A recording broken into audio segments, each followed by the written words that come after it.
Welcome to the Thursday Reviews with me, Joe, here on the Daily Movie Critics here on YouTube. For this week's review, I'm going to be reviewing Red State.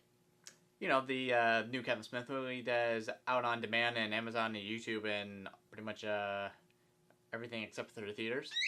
Well, except for on the store, but that's another story.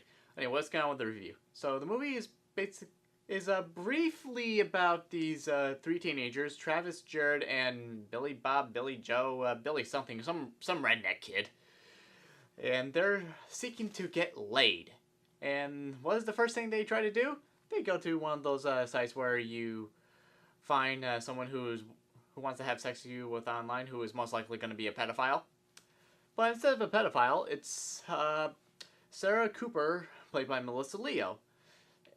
But they don't know that she's the daughter of the pastor of the 5 Points Church in their area. Now, what is the 5 Points Church, folks?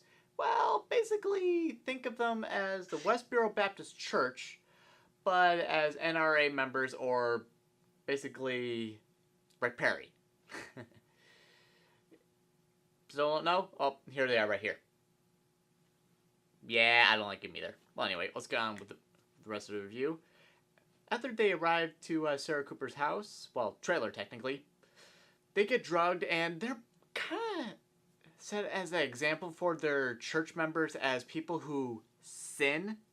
Because, you know, like the Westboro Baptist Church, they don't like people, well, they pretty much don't like anyone. They like, you know, homosexuals, the Jews, pretty much everyone except themselves and maybe Rick Perry. Gotta stop the Rick Perry jokes.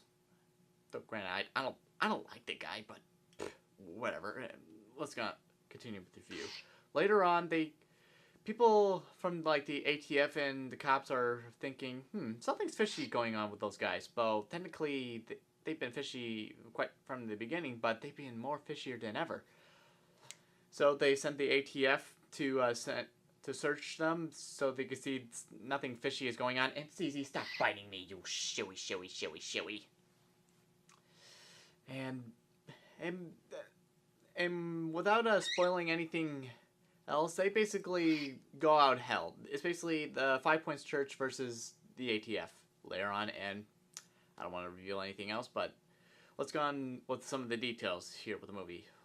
Michael Parks, who plays, I can't remember the first name of the guy, but basically the pastor of the 5 Points Church, he gave a great performance. He is definitely going to get an Oscar nomination this year. If he doesn't, I don't know, maybe the Academy doesn't like Kevin Smith. And speaking of Kevin Smith, there were a few points of the film I was thinking, is this really a Kevin Smith movie? Because I feel like I'm watching an Eli Roth movie. I mean, though that is a really good example to describe this movie. Think of a Kevin Smith written script, but is directed by Eli Roth. I mean, there were some points where that kind of reminded me of Hostel a little bit. So basically, overall, if you like Kevin Smith's dialogue and his storytelling, but with Eli Roth's direction, this is the kind of film is for you. I totally recommend it. In fact, I kind of hope this is going to get a Best Picture Oscar nomination, but though I think that's kind of a bit on the dark horse kind of category, but Michael Parks is definitely going to get a nomination. I hope he definitely deserves a nomination, and I kind of hope Smith does get something too, but he's not really campaigning for himself. He's mainly campaigning for his actors. And that's basically it, folks. So post comments below if you have something to say about this review or something else, and don't forget to check our other reviews on this channel if you like to. I mean, I'm not forcing you, just check it out if you want to. I mean, I'm not forcing you. You can subscribe if you like, but I'm not forcing you. And that's basically it for this week's review, folks, and be cool.